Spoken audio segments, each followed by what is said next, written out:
bienvenidos. Un placer nuevamente de estar a la expectativa de lo que Dios nos va a hablar hoy a los corazones, tanto los que están acá en el auditorio. Es un placer ver caras tan dispuestas a escuchar la palabra de Dios.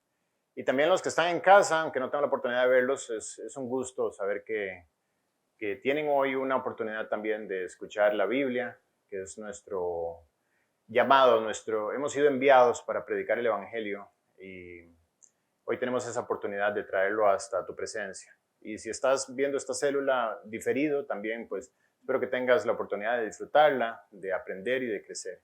Entonces, como es nuestra costumbre, si hay preguntas, tanto aquí en el auditorio como en casa, yo les pido por favor que vayan levantando su mano y si estás en casa, pues como saben, lo pueden ir posteando en el mismo chat de YouTube, ¿ok? Entonces, aquí ya tenemos algunas, levanten su mano.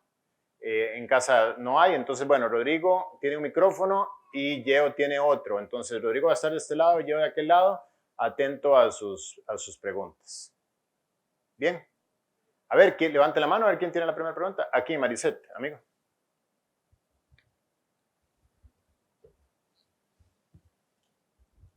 Gracias. En la lectura de Colonenses, en el capítulo 4, versículo 6, dice: sea vuestra palabra siempre con gracia, sazonada con sal, para que sepáis cómo debéis responder a cada uno. Entonces nos enseñan siempre, Guillermo, a responder con política, con cuidado y todo esto, pero no comprendo muy bien cómo darle significado a esto cuando de pronto algo no me parece correcto o yo no creo que es justo. O sea, ¿cómo puedo yo bajar esto realmente al comportamiento que en línea a lo que estoy viviendo en este momento pueda hacerlo de manera correcta? No sé si me explico. Perfectamente. Realmente cuando dice con gracia, sazonada con sal, no está diciendo que debe ser agradable al oído y política. Hay una gran diferencia. De hecho, cuando nosotros exponemos las verdades, no siempre van a ser bien recibidas, pero sin embargo son verdades. Nuestro deber es exponer la verdad sin alterarla. ¿Ok? Entonces, la garantía de que tú vas a ser usada con gracia, Maricet, es que tú estés dispuesta a exponer lo que Dios te da para hablar. ¿Ok? Sin alterarlo, sin cambiarlo, sin maquillarlo, sin minimizarlo. Lo que está escrito tú lo vas a compartir tal cual, ¿ok? Casi como haciéndote a un lado y diciendo: Dios, esto es un tema entre tú y la persona que está escuchando, no entre la persona que está escuchando y yo. Yo solamente soy un mensajero. Cuando un mensajero lleva a una carta antes en el correo, que llevaban la carta a casa, ellos tenían el deber de llevarla y ponerla en el destino final. Ellos no tenían que abrir la carta, cambiar el mensaje para que fuera mejor recibido por el receptor, o leer el mensaje al receptor, o tratar de convencer al receptor. Ellos solamente iban a exponer el mensaje al receptor. Entonces, cuando hacemos eso, la gracia de Dios estará con nosotros. Mientras más vacía estés de ti misma, va a ser más factible que la gracia fluya a través tuya. La gracia es algo que sale desde el corazón de Dios y llega hasta el oyente, ¿ok? No es algo que tú añadas, es algo que Dios te da y tú compartes, ¿ok? Entonces, y cuando dices sazonada con sal, tiene que ver con tu vida. La sal tiene varias características. Una de ellas es que la sal produce sed. Entonces, tu vida debe producir sed. Tu vida debe ser una fuente de... A ver, tienen que tener cuidado con el niño, hermano, pues si se cae.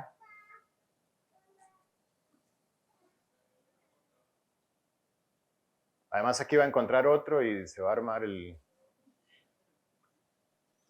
carnaval. Muy bien. Perfecto. Entonces te decía, tu vida debe producir sed. ¿Cómo? Con tu testimonio, permitiéndole a Dios transformarte, de tal manera que la persona que te escuche va a estar impactada no solamente por lo que tú dices, sino principalmente por quien lo está diciendo. Lo que estás diciendo es verificable en tu propia vida. Estás hablándole de paz desde una posición que irradia paz, de una vida llena de paz. Estás hablándole del poder de Dios para transformar, para traer perdón, para limpiar, qué sé yo, el odio del corazón. Estás hablándole de una nueva vida, desde tu posición de una nueva vida. Entonces eso produce sed. Es como yo les digo, tengan cuidado de producir, de hacer que la gente se antoje de lo que le estás hablando. Eso es producir sed.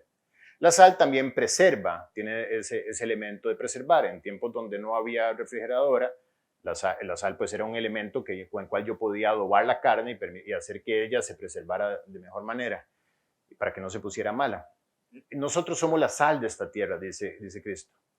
Y si nosotros, como sal de la tierra, vivimos correctamente, entonces vamos a preservar a la tierra de caer en el pecado, del juicio que está inminente sobre sus vidas a causa de su mala vida, sino que nosotros mismos vamos a ser los que estemos siendo una especie de contención, mientras tanto ellos van conociendo acerca de Dios. Ahora, tu vida tiene que estar depositada en las manos del Señor para que Él, al tú hablar, sea quien hable, ¿ok? Y que tú puedas decir las verdades más crudas y secas a una persona y que la persona las reciba como lo que son, palabra de Dios. Esto solamente la gracia de Dios lo puede hacer. Él solamente puede darte ese don para hablar como debes, para exhortar lo que debes hacer, inclusive para, entre comillas, producir heridas. ¿Por qué? Dice la Biblia, fieles son las heridas del que ama. El que ama a otro probablemente tenga que llamarlo y decirle, tu vida no está bien, vas para un abismo, estás mal, te amo, pero estás mal. Y que la persona no lo tome como una agresión de ti para ella, sino como Dios poniendo su mano sobre ti para hablarle. Eso es gracia. Entonces es algo que se busca. Entonces, entre eso y ser político ¿qué es? Es tratar de buscar la forma en que mi mensaje le agrade a todos. Y es imposible. Sobre todo para una persona que quiere vivir la verdad de Dios, es imposible. Anoche alguien me decía que estaba teniendo problemas con su familia, con su mamá. Entonces, mientras me lo contaba, digamos, como algo trágico, lo cual obviamente es, yo lo recibía como una muy buena noticia. ¿Por qué? Porque estas son las marcas de una persona que está siguiendo a Jesús. Cuando tú sigues a Jesús, vas adquiriendo una familia nueva, naturalmente, pero también vas ganándote enemistades en medio del camino. Dice, no penséis que he venido para traer paz a la tierra. No he venido para traer paz, sino espada. Espada refiriéndose a un elemento de contienda, de rivalidad. Dice, porque he venido para poner en disensión al hombre contra su padre, a la hija contra su madre, a la nuera contra su suegra, y los enemigos del hombre serán los de su casa. No está diciendo que vengo para que ustedes se peleen con la familia. Lo que estoy diciendo es que si ustedes deciden vivir como yo vivo, dice Jesús, entonces esto va a producir, sin lugar a dudas, una contención. ¿Por qué? Porque no todos van a recibir el mensaje.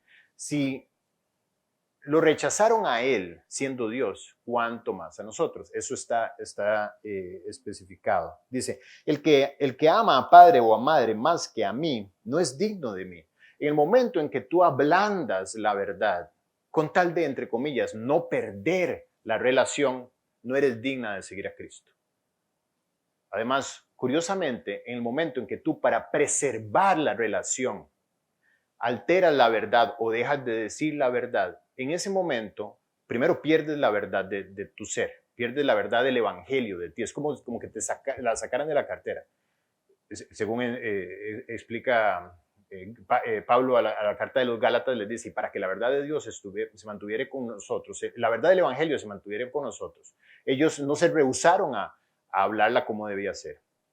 Pero segundo, cuando tú tratas de retener, dice la Biblia, el que quiere amar la vida, quiero retener esto, a tal punto en que primero esto antes que Dios. El que quiere amar la vida, lo perderá, porque se convierte en un ídolo.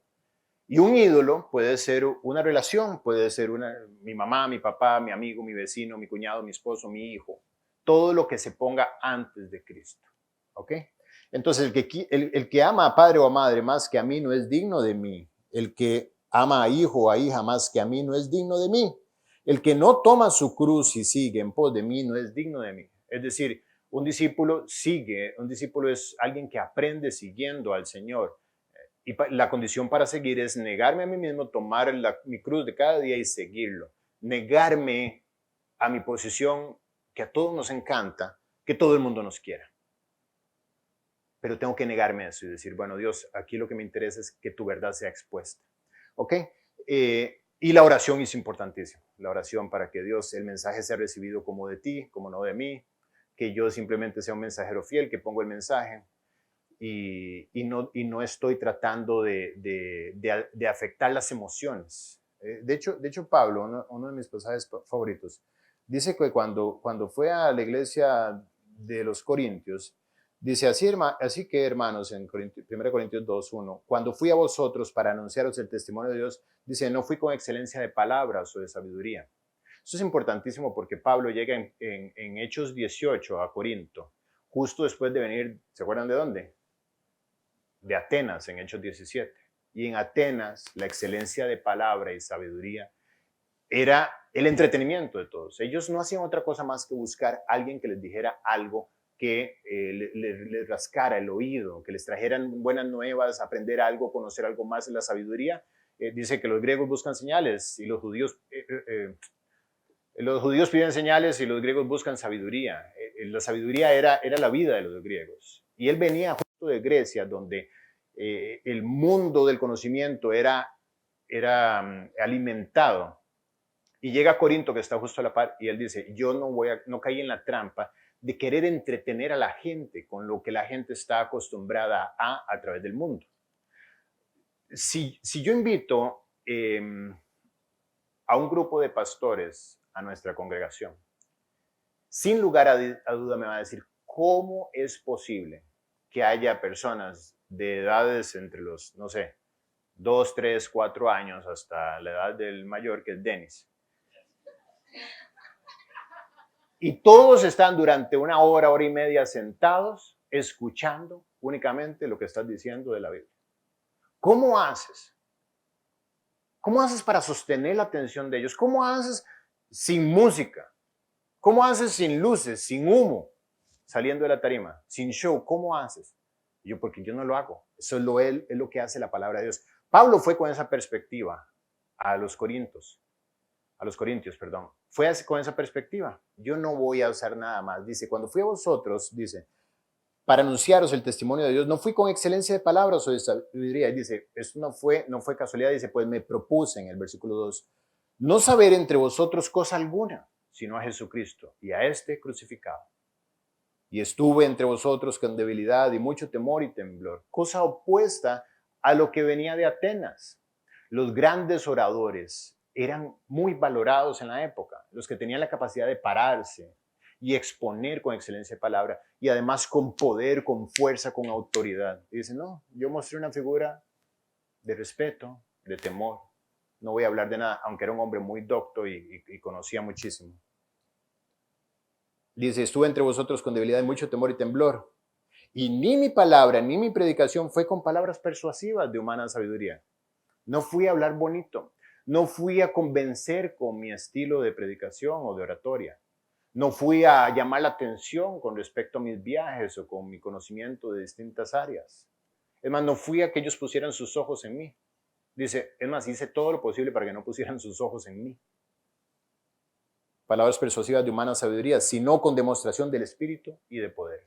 Ahí está la clave antes de abrir la boca. Decir, Dios, por favor, que cuando yo abra la boca para hablar con esta persona, con este grupo de personas, lo que sea, ya sea un tema, obviamente, de la Biblia, o cualquier otro tema delicado que necesitamos la gracia de Dios para tocarlo, entonces yo hablar con un hijo, llamarle la atención a alguien, un empleado, por favor, dame la gracia y pon en mi boca el poder y la autoridad que viene de tu parte, no de la mía. Y que yo pueda tocar temas críticos y dolorosos y que la persona pueda salir edificada. Ese es el propósito. En 1 Corintios 14 dice la Biblia que Dios da dones. Dice, a ver dónde estaba eso. dice en el 12, en el 14:12, dice, así también vosotros, pues anheláis dones espirituales, procurad abundar en ellos para edificación de la iglesia. Entonces, si es para edificación, Dios va a respaldar ese don, ¿ok? Si es para que me aplaudan, Dios no lo va a respaldar. Entonces, Dios da dones para que yo sea un elemento edificador, que pueda sentarme con una persona. Yo me he sentado con personas, algunos ya me conocen de más tiempo, y he dicho cosas muy crudas y duras. Pero sin embargo, esas personas me terminan amando. ¿Ah? Hay quienes dicen, ¿quién dice amén esta mañana? Cosas muy crudas y duras. Y yo lo hago con el corazón en la boca. No creas que, no, o sea, si hay una persona susceptible, aquí donde me ven soy yo.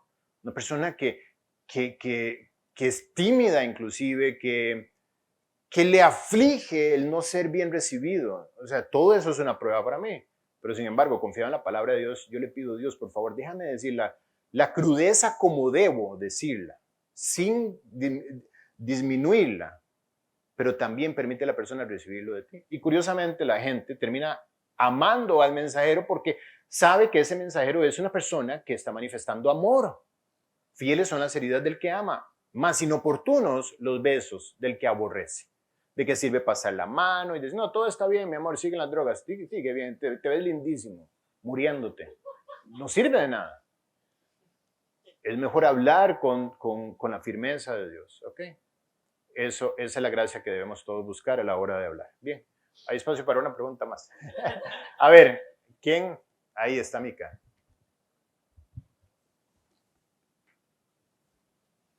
Dime, Mica. Hola, tengo una pregunta en 1 Corintios 1, 21. Ajá. Pues ya que en la sabiduría de Dios, el mundo no conoció a Dios mediante la sabiduría. Agradó a Dios salvar a los creyentes por la locura de la predicación. Ajá, si puedes explicar. Ahí viene hablando de eso mismo. Es justo lo que ahorita estaba citando. Bien, justo dice que los judíos piden señales. Ellos siempre le decían a Jesús, ¿qué señal muestras de que eres el Hijo de Dios? ¿Qué señal haces? Piden señales para confirmar que Dios estaba con el predicador. De hecho, en Hebreos 2, voy corriendo para allá.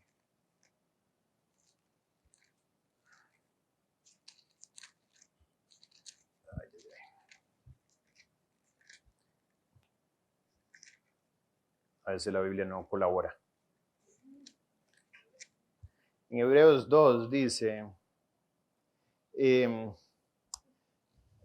dice que la palabra, dice, la cual habiendo sido anunciada primeramente por el Señor, nos fue confirmada. Dios se anotaba en este proyecto de confirmar con señales. Dice, ¿ustedes quieren señales? Está bien, les voy a dar señales. De hecho, Jesús dice, ¿quieren señal? Les voy a dar la señal del profeta Jonás, dando a entender de que él estaría 3 días y 3 noches en el vientre de un gran pez, en el vientre de la muerte, que estuvo en el sepulcro, y que luego saldría a vida como fue Jonás. Entonces dice, habiendo sido anunciada primeramente por el Señor anunció la palabra y luego nos fue confirmada por los que oyeron, dice, testificando Dios juntamente con ellos. Dios testificaba juntamente con los que estaban hablando, como con señales y prodigios, dice, y diversos milagros y repartimientos del Espíritu. Era parte de la costumbre judía pedir señales. Y de la costumbre griega, buscar sabiduría. ¿Ok? Entonces dice Dios, ahí donde está leyendo, dice, pero yo no voy a satisfacer la necesidad del hombre a través de la sabiduría humana. Dice, porque en la sabiduría humana el mundo no conoció a Dios. Es imposible conocer a Dios a través de la sabiduría. Eso era lo que los corintios andaban buscando. Conocer a un Dios a través del conocimiento, del estudio de la sabiduría. Y dice ahí donde estabas tú leyendo, porque la palabra de la cruz es locura a los que se pierden. Para ellos la palabra de la cruz era una locura. ¿Cómo? Cuando Pablo se presenta en Atenas, que está justo al lado de Corinto, ellos lo escuchan con muchísima atención hasta que empieza a hablar de la resurrección. Dicen, no, ya te oiremos luego otra vez. Ya está, tú sí estás volado. Tú. Y dice, es locura a los que se pierden, pero a los que se salvan, esto es a nosotros, es poder de Dios. Y cita, y dice, destruiré la sabiduría de los sabios. Dice, yo a través de la sabiduría no voy a estar accesible para nadie. Destruiré la sabiduría de los sabios y desecharé el entendimiento de los entendidos. Y pregunta Pablo, como pregunta nuevamente retórica, como diciendo, qué bueno, gracias a Dios, en el reino de los cielos, ¿dónde está el sabio? De hecho, más adelante, si sigues leyendo, va a decir, pues mirad, hermanos, vuestra vocación, que no sois muchos poderosos, según la carne, ni muchos nobles, ni muchos sabios. Y dice, sino que más bien lo débil del mundo escogió Dios para avergonzar a lo sabio. Nosotros somos lo débil del mundo. Quizá hay sabiduría entre nosotros, sabiduría humana, pero no es a través de la sabiduría humana que nos acercamos a Dios. Al contrario, es a través de morir a nosotros mismos, a través de creer sin necesidad de entender en todos los casos. Entonces, ¿dónde está el sabio? ¿Dónde está el escriba? ¿Dónde está el disputador de este siglo? ¿No ha enloquecido Dios la sabiduría del mundo? Dios está presentando el mundo a través de todo lo opuesto a la sabiduría. Dice, pues ya que en la sabiduría del mundo, sabiduría de Dios, dice, en lo sabio que es Dios, el mundo no conoció a Dios a través de la propia sabiduría, sino que agradó a Dios salvar a los creyentes por la locura de la predicación. Entonces lo que está dando a entender es que no es a través del conocimiento que yo conozco a Dios. Yo les contaba el caso de un compañero mío de maestría, que me lo encontré ya después de graduados y ya yo era creyente, durante la maestría no lo era. Oh, mentira. Sí lo era, nada más que nunca le había hablado. Cuando ya le pude hablar, ya no nos veíamos más. Y le conté acerca de que Jesús había transformado mi vida y todo lo demás. Y me dice, yo lo quiero, etcétera, ¿qué hago? Y ahí mismo en el parqueo de Multiplaza, lo invité a recibir a Cristo como su Salvador. Me dijo, vamos. Y justo cuando inclinamos la cabeza para orar, donde él iba a invitar a Jesús como Salvador, me dice, una pregunta. ¿Y los dinosaurios, Guille? Y yo, Orlando, hagamos una cosa, resolvamos tu problema eterno, que es que si te mueres en este segundo te vas a ir al infierno. Y luego, ya con toda tranquilidad, vas a ir pidiéndole a Dios que a lo largo de tu camino con Él te vaya aclarando ese tipo de dudas. Y Él lo va a ir haciendo con todo gusto. Pero tú no puedes poner una duda de tu entendimiento como condición para recibir el perdón de Dios. No es a través de la sabiduría humana que yo recibo el amor de Dios. Es a través de aceptarlo sin tener ese filtro del entendimiento. ¿Sí? Muy bien. Nos da tiempo para una más. ¿Hay alguna otra pregunta? Ahí, Mayra. ¿Perdón? Sí, acepto a Cristo, Orlando, gracias a Dios. Sí. Ahí lo van a conocer en el cielo. Guille, Primera de Reyes 3 dice que Salomón hizo parentesco con Faraón, rey de Egipto, pues tomó a la hija de Faraón. Entonces un poquito más adelante dice, bueno, mas Salomón amó a Jehová andando en los estatutos de su padre. Y después allí viene un poco lo que estudiamos la semana pasada. Entonces mi pregunta es, el que él se haya casado con la hija de Faraón que no era del pueblo de Israel, Sí. no fue desagradable a los ojos de Dios porque él aún casándose con ella amó a Jehová, Claro. andando en sus mandamientos. Sí, esa es una muy buena pregunta. Podríamos ir más para atrás. ¿Cómo es que David tiene varias esposas? Guille, ¿cómo es que Dios permite estas cosas y aún así bendice la vida de un hombre? Podríamos ir para atrás, hasta llegar a Abraham, por ejemplo, y decir, ¿cómo es que Abraham a veces reconocía a su esposa como esposa y a veces decía que era una pariente y la entregaba pues para cuidar su cabeza, etcétera? Podemos ir muy atrás en cuanto a esto. Y lo que sí te puedo decir es que la palabra de Dios dice, dejar al hombre a su padre y a su madre y se unirá a su mujer y serán los dos una sola carne. Esa es la ordenanza de Dios. Esa es la ordenanza que Dios bendice. Y cuando yo me salgo de la ordenanza de Dios, yo recojo el fruto de mi mala siembra. Puede ser que otras áreas de mi vida continúen adelante, sobre todo en este caso, como el de David y Salomón, que Dios tenía un proyecto a través de ellos. Y los proyectos de Dios se llevan a cabo no necesariamente sobre la excelencia de la obediencia del ser humano, sino que son parte de su designio llevarlos adelante. Pero ellos en el camino van recogiendo el mal fruto de sus malas decisiones, como fue el caso de David. David, vemos el fruto que tuvo de tener esa vida desordenada, digamos, a nivel de matrimonio. Sus hijos fueron un desastre. Salomón, ya lo vas a ver la próxima semana. Me dirán, no, es que Dios lo bendijo. Sí, sí lo bendijo, por supuesto, bendijo su corazón, su obediencia y todo, pero esas áreas que él negligió le trajeron problema al punto en que pierde el reinado eventualmente. ¿Ves? Entonces, si bien es cierto, la Biblia es un recuento de historias que todas son inspiradas por Dios, no necesariamente todas ellas son instrucción de Dios para que las sigamos. ¿Ok? Algunas de ellas, de hecho dice que las se escribieron antes para nuestra enseñanza, se escribieron para que por la paciencia y la consolación de las Escrituras tengamos esperanza. Entonces, para que nosotros las tomemos como ejemplo, dice 2 Corintios 10 que estas cosas fueron escritas como ejemplo y dejadas para nosotros que hemos alcanzado el fin de los siglos. Entonces son como ejemplo, pero ejemplos algunos a seguir y otros ejemplo a temer para no copiar. ¿Ok? Entonces este es el caso de lo que está pasando. Además, en este caso particular, yo me atrevería a decir que era parte de la comisión encomendada a Salomón, era parte de su corona, era parte de los convenios y tratados internacionales. Ya lo vimos antes con el rey David, que tenía un hijo llamado Absalón, que es el abuelo de Absalón, el papá de la mamá de Absalón, era uno de los reyes del norte, de la región de Tiro y Sidón, de Gera, creo que era el nombre del lugar. Entonces, era dado entre los reyes hacer pactos, alianzas, convenios, casi como tratados internacionales de comercio y política y militares. Y decir, bueno, este tratado lo sellamos como haciéndonos hermanos, familia. Aquí está mi hija, aquí está mi hijo, y entre nosotros ahora somos familia y vamos a compartir nietos juntos. Con esto lo que estamos diciendo es que tú y yo vamos a caminar, los dos reinos van a caminar juntos. Entonces, en cierta forma puedo decirte que era parte de lo que venía en el paquete, aunque sí hago la aclaración de que todo lo que luego Salomón hizo no fue necesariamente parte del paquete, sino parte de su búsqueda para descubrir que no había nada en lo que encontró. ¿Sí?